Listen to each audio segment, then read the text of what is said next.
Ayan mga mabuhay na kusinero, yan ang mga niluluto ko ngayon. Nagsabaw ako ng buto ng manok. Ayan, may squid ball, may ayan, sabaw yan mga mabuhay na kusinero.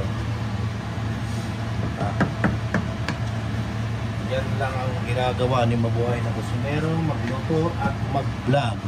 Like na like.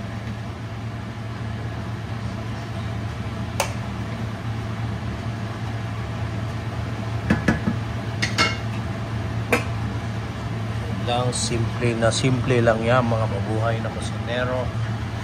At patayin natin.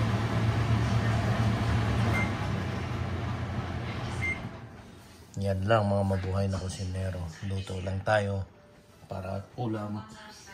Kailangan ng sabaw kasi malamig ang panahon. Sabaw lang ng sabaw yan. Kaya lang ang sabaw. Yum na. Yan o. Siyempre, kailangan natin i-vlog para makita ng mga audience natin, mga mabuhay na kusinero. Sabaw-sabaw lang yan. Hindi ko na binlog. Basta, yan lang yan. Kailangan ko ng sabaw. Yan ang lulutuin. Diba? Ngek, like na like. Yan lang mga mabuhay na kusinero. Talo-talo na yan. Basta, may sabaw tayo. Pwede na yan. Talo-talo na yan. Salt and pepper. Yan. Gisa mo. Tapos, yan na ang sabaw namin.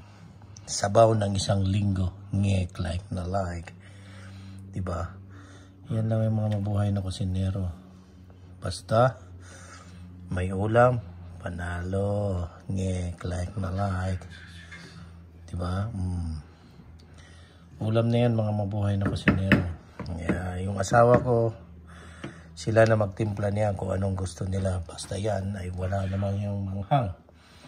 Basta yung ulam na yan ay para makahigop ng sabaw kahit paano. Kasi wala naman tayong papaya dito. Mahal. Yung buto ng manok ang niluto. Tapos lagyan ng sabaw at gulay, squid ball, kahit ano diyan. Pwede na yan. Basta may ulam, ngek, like na like, di ba? Ulam pa more, mga mabuhay na kusinero. Basta may ulam tayo, panalo na yan. Sabaw pa more, di ba? Ngek, like na like. Basta ito, sabaw ng isang linggo. Ngek, like na like. Di ba? I love you guys.